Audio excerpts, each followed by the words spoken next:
So I want to move on to sea creatures, just a few slides on this, and just to mention a couple of Bible verses from Genesis 1. Then God said, "Let the waters abound with an abundance of living creatures."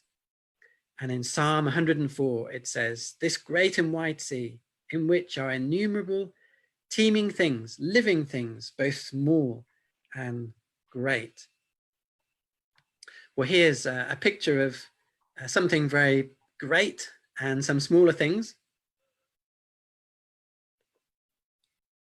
I'm sure you've seen natural history programs like Blue Planet 1, Blue Planet 2, with some amazing pictures of great sea creatures, tiny sea creatures. God obviously enjoyed creating such an abundance and variety of beautiful sea creatures. Recently, we've been seeing pictures of deep sea creatures if you watch Blue Planet 2.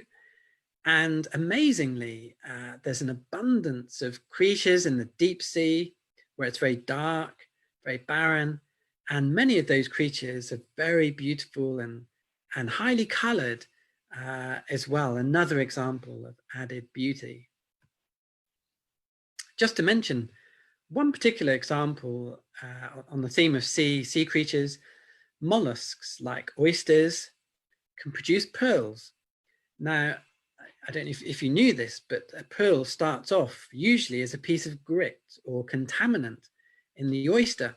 And the oyster responds to that contaminant by covering it in layers of calcium carbonate. And you have layer upon layer. It takes time, but gradually a pearl is produced, which can be really quite big.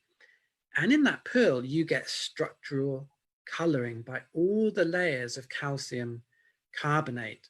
So what that means is when light reflects off of the pearl, you get this reflection, interference with those layers, you get structural coloring, a deep luster, an iridescent color that changes with the angle of view, and you get these creamy, beautiful colors, and people will pay large sums of money, especially for natural pearls. Very, very beautiful.